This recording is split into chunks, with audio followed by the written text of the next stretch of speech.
রাজ্য সরকারের ঘোষণার পরেও হিলিতে অগ্নি নির্বাপন কেন্দ্র স্থাপন হয়নি। অবশেষে দ্রুত তা স্থাপনের দাবিতে বিডিওকে স্মারকলিপি দিল তৃণমূল। বৃহস্পতিবার দুপুরে ব্লক তৃণমূলের একটি প্রতিনিধি দল সমষ্টি উন্নয়ন আধিকারিকের হাতে স্মারকলিপি তুলে দিয়ে অগ্নি নির্বাপন কেন্দ্র স্থাপনের জন্য সোচ্চার হয়।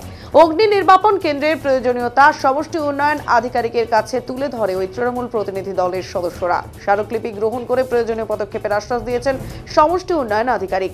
হিলিতে স্থলবন্দর ও বাণিজ্যিক কারণে বড় বড় গোডাউন রয়েছে। হিলিতে একাধিক বড় বড় অগ্নিকাণ্ডের ঘটনাও ঘটেছে। বালুরঘাট থেকে অগ্নি নির্বাপক টিম পৌঁছতে অনেকটা সময় লাগে, ফলে ক্ষতির পরিমাণ বেড়ে যায়। সে কারণেই হিলি ব্লকে অগ্নি নির্বাপন কেন্দ্রের দীর্ঘদিনের দাবি ছিল মানুষের। কয়েক বছর আগে রাজ্য সরকার হিলিতে অগ্নি নির্বাপন কেন্দ্র স্থাপনের ঘোষণাও করে, তবে সেই কাজ বাস্তবায়ন হয়নি। সম্প্রতি পতিরামে অগ্নি নির্বাপন কেন্দ্র খুলতেই হিলিতে অগ্নি নির্বাপন কেন্দ্র স্থাপনের দাবি জোরালো হয়েছে। এদিন দুপুরে তৃণমূলের তরফে হিলি ব্লকে অগ্নি নির্বাপন কেন্দ্র স্থাপনের দাবিতে সমষ্টি উন্নয়ন আধিকারিকদের দ্বারস্থ হয়।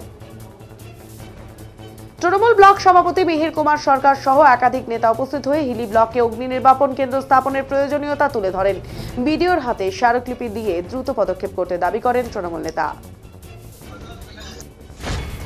হিলি ব্লক তৃণমূল কংগ্রেসের পক্ষ থেকে আমরা একটা হিলি ব্লকের ফায়ার স্টেশন বহুদিনের আমাদের দাবি, সেই দাবি অনুযায়ী আজকে আমরা স্মারকলিপি বিডিও সাহেবকে দিলাম।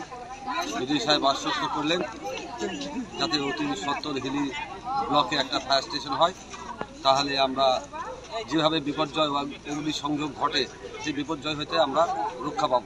এবং আমাদের দাবি উনি সযত্ন সহকারে বিবেচনা সহকারে ঊর্ধ্বতন কর্তৃপক্ষকে পাঠাবে। হিলি ব্লক